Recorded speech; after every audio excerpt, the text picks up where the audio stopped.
Oh god, okay, well, we have a little bit of sort of Halo Infinite news, not really, just sort of some speculation stuff, but it does kind of give hints about some stuff in the game. Not too much of a surprise, but I guess it is worth covering, and I've heard people today talking about it, so let's get into it. So, a job ad for an online experience design director reveals that Halo Infinite is being designed with longevity in mind, like pretty much all games today it seems. They're going for the game as a service model. Not a surprise, most of us could have expected that. But the successful candidate, they say, will oversee a number of games as a service elements. According to the job post, this includes player progression inside and outside of the game, social and engagement features that encourage players to return again and again with their friends, and microtransactions. So let's kind of break that down. Just kind of starting with the later one of microtransactions, no one's surprised. Frank O'Connor has said multiple times that he thought the rec system was unintrusive and not a big deal and just things like that, and its implementation in Halo 5 was pretty terrible. The ability of being able to pay real money without ever going into one single match of Warzone and then having every single thing in the game is terrible. And yeah, obviously I don't think this is a huge surprise. That's kind of the direction that the games industry is in right now. So that sucks, though. It would have been different if they at least had something like a little bit different. Obviously we don't know the full extent of it right now. I think we can all at least hope that it'll be something similar to Titanfall 2 where they just have the core player progression and then you are able to buy like maybe $3 or $4 skins or helmets or armors or something like that.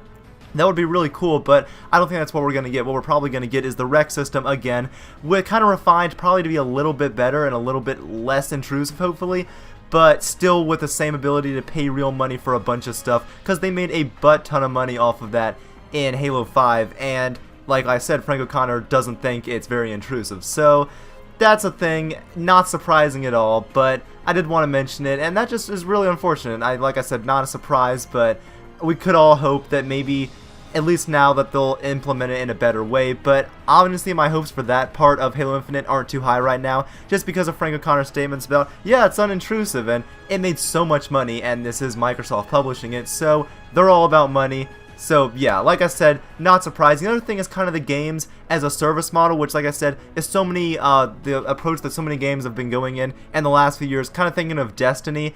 I do think this game will probably take a lot of inspiration sort of from that, but just the whole aspect of you launch the game in a current state and then you update it for 1 or 2 years with big updates, and something that I don't want it to happen is just it to end up like Destiny 2 where the base game comes out, or just Destiny 1 where the base game comes out, it's really lackluster, and they slowly make it a good game throughout time with DLCs. Just kind of giving Destiny 2 as an example. I played Destiny 2, the base game. I thought it was fun enough, but I was really waiting for the big update that would probably make it worth playing. That recently came out with Forsaken, and a lot of people are really liking it. However, that DLC is $40, and then to even play that, you have to buy the 2 previous ones, expansions 1 and 2, which are both $20. So you're pretty much paying a full $60 for the full price of a new game, just to have Destiny 2, the game that you already paid $60 for a year earlier, to finally be a complete game. So that sucks.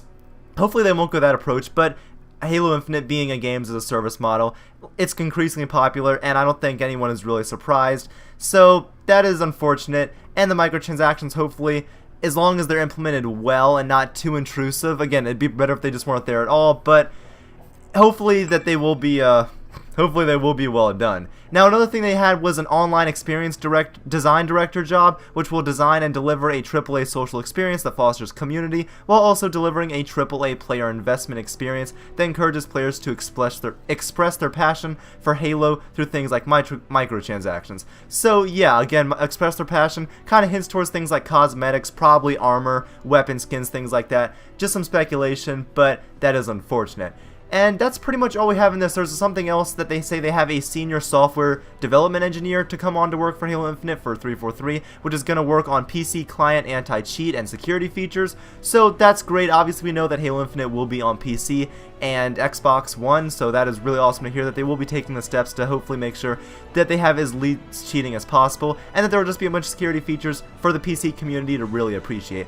So guys, that's about all I have to say for today. Tell me what you guys think about microtransactions, unsurprisingly, being in Halo Infinite most likely from this post on 343's hiring site, and just how you think it should be implemented, and what you think about them implementing these anti-cheat features for PC, since this is going to be the first game on the first Halo game on PC in quite some time that's a first-person shooter. Let me know what you guys think about all that, and how would you like to see microtransactions, since they're here whether we want them or not, implemented in Halo Infinite. Thank you guys for watching. Majestic Gaming.